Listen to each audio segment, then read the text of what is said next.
আসসালামু আলাইকুম সবাইকে।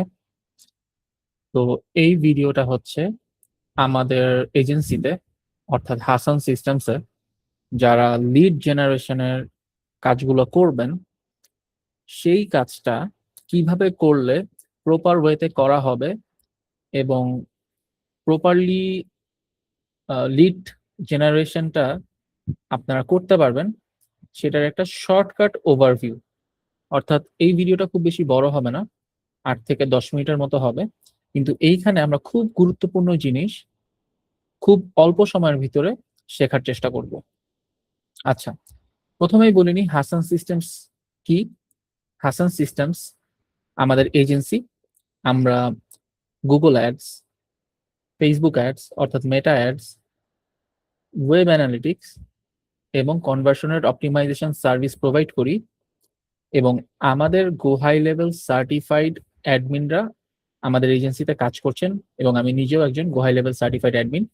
আমি আতিফ আব্দুল্লাহ হাসান, হাসান সিস্টেমসের ফাউন্ডার। তো আমরা এই ধরনের সার্ভিসগুলো প্রোভাইড করে থাকি আমাদের ক্লায়েন্টদের জন্য। এখানে সেটাই লেখা আছে যে হাসান সিস্টেমস শুধুমাত্র ইউএস এর রিয়েল এস্টেট এজেন্ট এবং রিয়েল এস্টেট টিমদের জন্য গুগল অ্যাডস, মেটা ads, web analytics, conversion tracking এবং এআই অটোমেশন সার্ভিস প্রদান করে। আচ্ছা, ভালো কথা। আমাদের লক্ষ্য সব ধরনের ব্যবসা না, আমরা শুধুমাত্র রিয়েল এস্টেট ইন্ডাস্ট্রিতে কাজ করি। ওকে, এখন অনেকের মনে প্রশ্ন থাকতে পারে, ভেরি সিম্পল, যে রিয়েল এস্টেট এজেন্ট কে। তো রিয়েল এস্টেট এজেন্ট হলো সেই ব্যক্তি যিনি বায়ার এবং সেলারের মধ্যে বাড়ি কেনা, বেচা বা ভাড়া দেওয়ার কাজ করেন। তিনি কমিশনের ভিত্তিতে আয় করেন।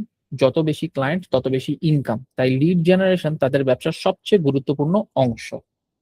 অর্থাৎ আমাদের জন্য যেরকম লিড জেনারেশন গুরুত্বপূর্ণ, প্রত্যেকটা সার্ভিস বেস বিজনেসের জন্য লিড জেনারেশন যেরকম গুরুত্বপূর্ণ, রিয়েল এস্টেট এজেন্টের জন্য লিড জেনারেট করা ততটুকু গুরুত্বপূর্ণ। এখন একটা খুব ইম্পর্টেন্ট কনসেপ্টের সাথে আমি পরিচয় করাই দিব আপনাদের, সেটা হচ্ছে ব্রোকারেজ কোম্পানি। তো ব্রোকারেজ কোম্পানিগুলো কি আসলে? আমেরিকাতে অনেকগুলো ব্রোকারেজ কোম্পানি আছে, তার মধ্যে EXP Realty, Keller Williams, Compass, Remax, Century 21, Real Broker ইত্যাদি হলো ব্রোকারেজ কোম্পানি।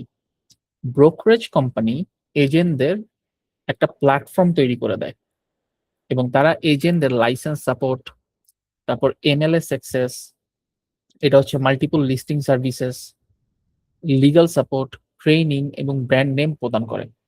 কিন্তু ক্লায়েন্টের সাথে সরাসরি কাজ করেন রিয়েল এস্টেট এজেন্ট। এখানে আমি একটা সহজ উদাহরণ দিই বা এক্সাম্পল দিই। ফর এক্সাম্পল, স্কয়ার হাসপাতালে অনেক বড় বড় ডাক্তাররা বসেন, আবার ঠিক অনেক ডাক্তার আছেন যারা নিজের এলাকায় একটা চেম্বার করেন। এখন স্কয়ার হাসপাতালের কাছে কিন্তু রোগীরা গিয়ে সেবা নেয় না, সেবা ডাক্তারের কাছেই নেয়। কিন্তু স্কয়ার হাসপাতাল একটা প্রিমিয়াম লোকেশন দিচ্ছে ডাক্তারদেরকে, প্রিমিয়াম চেম্বার দিচ্ছেন, প্রিমিয়াম সেট দিচ্ছে এবং প্রিমিয়াম সেগমেন্টের কিছু কাস্টমারের বা ক্লায়েন্টের ব্যবস্থা করে দিচ্ছে। তো বিষয়টা অনেকটা সেরকম। ব্রোকারেজ কোম্পানি বাড়ি বিক্রিও করে না, কেনেও না, ভাড়াও দেয় না। এই সকল কাজ রিয়েল এস্টেট এজেন্টরাই করে, কিন্তু ব্রোকারেজ কোম্পানি এই কাজগুলাতে রিয়েল এস্টেট এজেন্টদেরকে সাপোর্ট করে। খুব সিম্পল। এখন আমাদের ক্লায়েন্ট কারা? হাসান সিস্টেমসের যে লিড জেনারেশনটা আমরা করব, আমাদের ক্লায়েন্ট কারা? আমাদের ক্লায়েন্ট কোনো ব্রোকারেজ কোম্পানি না। আমাদের ক্লায়েন্ট হলো individual realtor, real estate agent, real estate team, independent broker, যারা নিজের লিড নিজেরাই জেনারেট করতে চায়। খুব ইম্পর্ট্যান্ট। যেহেতু আপনারা লিড জেনারেশনের টিমে কাজ করবেন এবং লিড জেনারেশন করবেন, প্রসপেক্ট বের করবেন, আপনাদেরকে বুঝতে হবে যে আমাদের আইডিয়াল ক্লায়েন্ট প্রোফাইল কারা। সবাইকে আমরা সবকিছু সেল করতে চাচ্ছি না এখানে। আমাদের আইডিয়াল ক্লায়েন্ট প্রোফাইল হচ্ছে individual realtor, real estate agent, real estate team এবং ইন্ডিপেন্ডেন্ট ব্রোকার, যারা নিজেদের লিড নিজেরাই জেনারেট করতে চায়। আই হোপ এখানে আমরা ক্লিয়ার করে ফেলছি সবকিছু। এখন কেন এজেন্টদের মার্কেটিং দরকার? খুব ইম্পর্টেন্ট একটা প্রশ্ন। কারণ রিয়েল এস্টেট এজেন্টরা কমিশনের উপর ইনকাম করে, তাদের নিয়মিত নতুন লিড দরকার, তাই তারা Google ads, Facebook ads, website, CRM, AI automation, follow up system ইত্যাদি ব্যবহার করে। আর অনেক ধরনের সিস্টেম আছে যেরকম ডেটাবেস রিঅ্যাক্টিভেশন সিস্টেম। এই সকল সিস্টেম ব্যবহার করে তারা তাদের লিড জেনারেট করে, কারণ যত বেশি লিড তত বেশি সেল, তত বেশি কমিশন। এটাই মডেল। রিয়েল এস্টেট এজেন্টরা তো নিজেদের বাড়ি বিক্রি করতেছে না, তারা মানুষের বাড়ি বিক্রি করে কমিশন পাচ্ছে, অথবা মানুষের বাড়ি অন্যকে কিনিয়ে দিয়ে কমিশন পাচ্ছে। কমিশনের উপরে তাদের ব্যবসাটা নির্ভর করতেছে। আবার ব্রোকারেজ ফার্মগুলা সেই রিয়েল এস্টেট এজেন্টদের কমিশনের একটা পার্সেন্টেজ পাচ্ছে। এটাই হচ্ছে বিজনেস মডেল। তাহলে প্রত্যেকেরই আসলে মার্কেটিং দরকার। একজন লিস্টিং রিয়েল এস্টেট এজেন্ট যত বেশি ক্লায়েন্ট পাবে, সে তত বেশি কমিশন পাবে এবং আলটিমেটলি তত বেশি প্রফিটেবল হবে। আশা করছি এখানে আর কোনো প্রশ্ন নেই। এরপরে আমাদের লেসন 6, ডোমেইন এবং সাবডোমেইন। যেহেতু আমরা লিড জেনারেশন করব, আমার মনে হয় না আমাদের এর থেকে বেশি কোনো বিজনেস ব্যাকগ্রাউন্ডের ইনফরমেশন নেওয়ার দরকার আছে। বাট যদি থাকে, আমরা অলওয়েজ চ্যাট জিপিটি কে জিজ্ঞেস করতে পারি বাংলায়, এবং বাংলায় খুব সুন্দর অ্যান্সার নিয়ে নিতে পারি, যাতে আমরা বুঝতে পারি, এভাবে আমরা অ্যান্সার পেতে পারি চ্যাট জিপিটির কাছ থেকে। তো মুভিং অন, আমরা লিড জেনারেশনটা করবো আসলে, আমরা লিড জেনারেশনটা করার ক্ষেত্রে কি করব? আমাদেরকে দুইটা টেকনিক্যাল কনসেপ্ট বুঝতে হবে, ডোমেইন এবং সাবডোমেইনের। এখন আমি আপনাকে আমাদের এজেন্সি দিয়েই বুঝাই। আমাদের এজেন্সির ওয়েবসাইট হচ্ছে এটা, হাসান সিস্টেমস। হাসান সিস্টেমস এর ওয়েবসাইটে ডোমেইন নেম হচ্ছে hasansystems.com। এইটাকে আমরা বলতেছি ডোমেইন, অর্থাৎ এইটা হচ্ছে মেইন যে ঠিকানাটা এই ওয়েবসাইটের সেটা। বাট এইখানে সাবডোমেইনও থাকে। সাবডোমেইন কিরকম? আমি যদি আমাদের ওয়েবসাইটের সাবডোমেইনে যাই, এখান থেকে একটু কপি করে নিয়ে, ধরেন এখানে যদি দিই আরি, অর্থাৎ আমাদের একটা রিয়েল এস্টেট সাবডোমেইন আছে। এটা কিন্তু পুরো অন্য একটা ওয়েবসাইট, কিন্তু এই মাদার যে ডোমেইন আছে, মাদার যে অ্যাড্রেস আছে তার সাথে কানেক্টেড করা। ঠিক সেরকম ভাবে আপনারা এই জিনিসটা বুঝে নেন যে hasansystems.com এই মাদার ডোমেইনটা একটাই, কিন্তু এই যে সাবডোমেইনটা এটা একাধিক হইতে পারে। এখানে 1.hasansystems.com হতে পারে, 2.hasansystems.com হতে পারে, 3.hasansystems.com হতে পারে, atif.hasansystems.com হতে পারে। অর্থাৎ এখানে আনলিমিটেড সাবডোমেইন বানানো সম্ভব একটা বিজনেসের ক্ষেত্রে। এইটাই হচ্ছে ডোমেইন এবং সাবডোমেইনের পার্থক্য। এই জিনিসটা কেন বললাম, এটা খুব মনোযোগ সহকারে এখন দেখেন। ধরেন আমি ইএক্সপি রিয়েলটি, যেটা একটা ব্রোকারেজ ফার্ম, এটা লিখে সার্চ দিলাম রিয়েল রিয়েলটর্স। ধরেন ইএক্সপি রিয়েলটি রিয়েলটর্স লিখে সার্চ দিলাম এখানে আমি। এইখানে যদি আমি এজেন্ট, এই যে এখানে যে ফাইন্ড এন্ড এজেন্টে যাই, এখানে যদি যাই আমি, তাহলে আমার হাতে কি কি অপশন আসবে? আমাকে ডিফারেন্ট ডিফারেন্ট এজেন্টদের প্রোফাইল দেখাবে এরা। এই যে এখানে সবাই এরা রিয়েল এস্টেট এজেন্ট, কিন্তু এটা তো একটা ব্রোকারেজ ফার্মের আন্ডারে আছে, রাইট? তো আমি ধরেন এইখানে ওনারটা ক্লিক করলাম, ওনার এখানে গেলাম অ্যান্ড্রু আর্টস। তো অ্যান্ড্রু আর্টস এর নিজস্ব কি কোনো ল্যান্ডিং পেজ আছে এখানে, বা ডোমেইন আছে কিনা, সেটা আমাদের জন্য জানাটা খুব জরুরি। তো এখানে যদি আমরা চেক করি, আমরা কিন্তু এখানে দেখতে পাচ্ছি না। বাট এখানে যদি আমি একটু সার্চ করি, দেখি তো এখানে আছে কিনা। এখানে আমরা তার একটা সাবডোমেইন পাইলাম, যে ইএক্সপি রিয়েলটি হচ্ছে মাদার ডোমেন, অর্থাৎ ব্রোকারেজ ফার্মের নাম হচ্ছে EXP realty. Andrew Andrew arts হচ্ছে রিয়েল এস্টেট এজেন্টের নাম। তার মানে কি এই ওয়েবসাইট কি অ্যান্ড্রু আর্টস এর নাকি ইএক্সপি রিয়েলটির ওয়েবসাইট? তো এই ডিফারেন্সিয়েশনটা জানাটা খুব জরুরি। এখন আমি যদি অ্যান্ড্রু আর্টস লেখা সার্চ দিই, আমি হয়তো তার নিজের ওয়েবসাইট পাইতেও পারি, Andrew arts real estate agent. আমি একটু দেখি।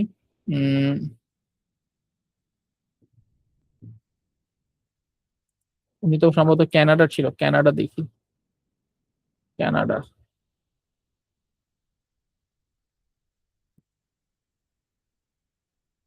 না, ওনার হচ্ছে আমরা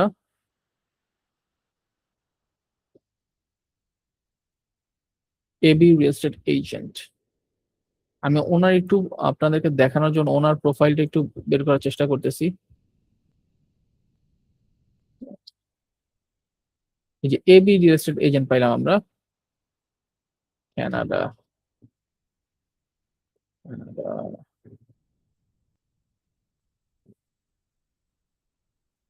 এই যে এবি রিয়েলটি পাইলাম। তো এইখানে এই যে অ্যান্ড্রু আর্টসের যে ওয়েবসাইটটা, এইটা হচ্ছে একটা সাবডোমেইন। আর ইএক্সপি রিয়েলটি এইটা হচ্ছে মেইন ডোমেইন অর্থাৎ রুট ডোমেইন। তো এগুলো আমরা কেন বলতে চাচ্ছি, এটা বলতে চাচ্ছি এই কারণে যে আমাদের টার্গেট থাকবে এমন ক্লায়েন্ট খোঁজা যাদের নিজেদের ওয়েবসাইট নিজেদের কন্ট্রোলে আছে। অর্থাৎ আমি যদি এখানে একটু আমার একটা উদাহরণ দিই, ধরেন ফর এক্সাম্পল থেরেসা সেইজ। তো থেরেসা সেইজ যদি লিখি, আমি সার্চ দিই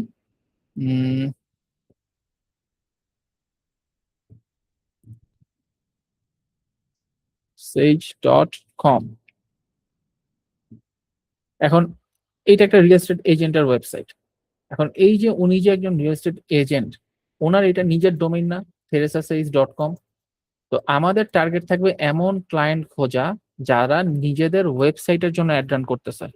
আমি আবারও বলতেছি, আমাদের টার্গেট থাকবে এমন ক্লায়েন্ট খোঁজা যারা নিজেদের ওয়েবসাইটের জন্য অ্যাড রান করতেছে। তো আমি সময় এখানে নষ্ট করতেছি না বেশি, জাস্ট একটা উদাহরণ দিয়ে দিলাম যে থেরেসা সেজও কিন্তু ইএক্সপি রিয়েলটি হইতে পারতো বা রিয়েল অন্যান্য ব্রোকারেজের হইতে পারতো। সে যেই ফার্মের, সেই ফার্মের সাবডোমেইন পাবে, ল্যান্ডিং পেজ পাবে, ফার্ম তাকে সবকিছু বানাই দিবে।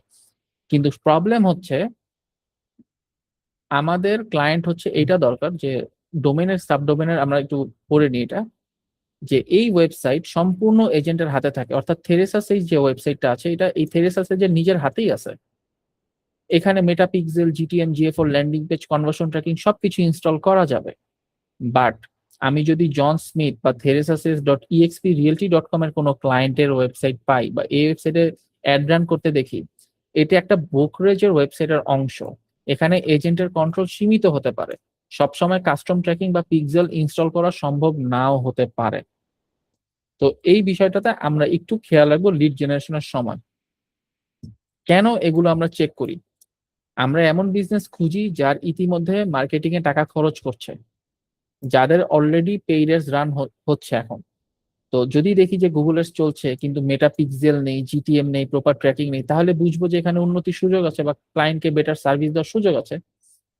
এমন বিজনেসই আমাদের আইডিয়াল প্রসপেক্ট। এখন আমাদের গোল কি? আমাদের গোল হচ্ছে আমাদের কাজ কাউকে স্প্যাম করা নয়, আমাদের কাজ হলো বিজনেস রিভিউ করা, প্রবলেম আইডেন্টিফাই করা, রেসপেক্টফুলি রিচ আউট করা, পারমিশন নিয়ে অডিট শেয়ার করা। আমরা ভ্যালু ফার্স্ট অ্যাপ্রোচ অনুসরণ করি, আমরা কাউকেই কখনো স্প্যাম করতে পছন্দ করি না বা এটা উচিত না। এখন আমাদের ট্রেনিং সামারি কি? আমরা এই ট্রেনিং এ শিখলাম যে লিড জেনারেটর কে, মানে আমাদের একজন লিড জেনারেটর। এই ট্রেনিং এর পরে নিচের প্রশ্নগুলো উত্তর দিতে হবে যে রিয়েল এস্টেট এজেন্ট কে, ব্রোকারেজ কোম্পানি কি, আমাদের ক্লায়েন্ট কে, ওন ডোমেইন এবং ব্রোকারেজ সাব ডোমেইনের পার্থক্য কি। ওন ডোমেইনে আমি যা ইচ্ছা নিজে সেটা করতে পারি, নিজের মতো ওয়েবসাইট এডিট করতে পারবো, চেঞ্জ করতে পারবো, অ্যাড করতে পারবো, যে কোনো কোড করতে পারবো। বাট ব্রোকারেজের সাব ডোমেইনে এক্সেস রিলেটেড ইস্যু হইতে পারে, সেখানে আমরা সবসময় মেটাপিক্সেল বা আদার যে কোডগুলো আমাদের বসানো লাগে সেটা নাও বসাইতে পারি। কেন গুগল অ্যাডস মেটাপিক্সেল এবং জিটিএম চেক করা হয় সেটাও দেখলাম। কোয়ালিফাইড লিড বলতে আমরা যা বুঝি, কোয়ালিফাইড লিডস আমাদের জন্য কারা? কোয়ালিফাইড লিড আমাদের জন্য ইনিশিয়ালি, এটা আমরা নেক্সট ক্লাসে বুঝবো আমরা কিভাবে লিড গুলোকে ফাইন্ড আউট করতেছি, সিএসভি ফাইল বানাচ্ছি, এবং কেন হাসান সিস্টেমস এই ইন্ডাস্ট্রিতে ফোকাস করেছে। এটার উত্তর আমরা দিই নাই, এটার উত্তরটা দিয়ে নিই। আমরা গত 4-5 বছর যাবত অনেকগুলো ইন্ডাস্ট্রি নিয়ে কাজ করছি, কিন্তু আমরা সবচেয়ে বেশি কাজ করেছি হচ্ছে রিয়েল এস্টেট এজেন্টদেরকে নিয়ে। তো আমরা এখন যেই সিচুয়েশনে আছি, তো আমরা চিন্তা করলাম যে আমরা যদি প্রিমিয়াম প্রাইজিং এবং প্রিমিয়াম সার্ভিস দিতে হয়, তাহলে রিয়েল এস্টেট নিশটা সিলেক্ট করে সামনে আগানো আমাদের জন্য বুদ্ধিমানের কাজ হবে। কারণ নতুন একটা এজেন্সি বা নতুন একটা নিশ যখন আমরা কোনো মানুষের, যদি আমরা সেই নিশের ক্লায়েন্ট পাই বা অনবোর্ড করি, তাহলে যেটা দেখা যায় যে সেই নিশ সম্পর্কে আমাদেরকে নতুন ভাবে জানতে হয়। কিন্তু রিয়েল এস্টেট নিশটা আমরা এই কারণে চুজ করছি যেহেতু আমাদের পাস্ট এক্সপিরিয়েন্স আছে, অলরেডি অনেকগুলো ক্লায়েন্টের সাথে কাজ করা হয়েছে এবং আরো ক্লায়েন্টের সাথে কাজ করতে চাই। তো একবার যদি আমরা ভালো মতো এই নিশটাকে ক্যাপচার করতে পারি, জানতে পারি, বুঝতে পারি, ইনসাইড আউট জানতে পারি, তাহলে যেটা হবে যে ক্লায়েন্টদেরকে আমরা ভালো মতো কলে বুঝাইতে পারবো, সেলস কল গুলাতে, এবং ক্লায়েন্ট বুঝবে যে এনাদের এই রিয়েল এস্টেট বিজনেস সম্পর্কে ভালো ধারণা আছে, এরা ইউএস রিয়েল এস্টেট বুঝে, আম, কিভাবে ক্লায়েন্ট আনতে হবে বা লিড জেনারেট করতে হবে এদের সেটা সম্পর্কে ভালো ধারণা আছে। সো আমি এদেরকে আমার কাজটা দিতে চাই, এবং এটা মোর ট্রাস্টেড এবং মোর ব্র্যান্ড ভ্যালু ক্রিয়েট করে। তো এই কারণে আমরা একটা স্পেসিফিক ইন্ডাস্ট্রিতে ফোকাস করতেছি। মানুষজন ডিফারেন্ট ডিফারেন্ট ইন্ডাস্ট্রিতে ফোকাস করতে পারে, কিন্তু আমরা এই রিয়েল এস্টেট ইন্ডাস্ট্রিতেই ফোকাস করলাম। তো এটা ছিল প্রথম পার্ট। আমরা নেক্সট ভিডিওতে দেখবো যে কিভাবে আসলে আমরা লিড গুলো জেনারেট করতেছি বিভিন্ন টুলস এর মাধ্যমে, এবং সেগুলোকে সিএসভি ফাইলে স্থাপন করতেছি। Thank you.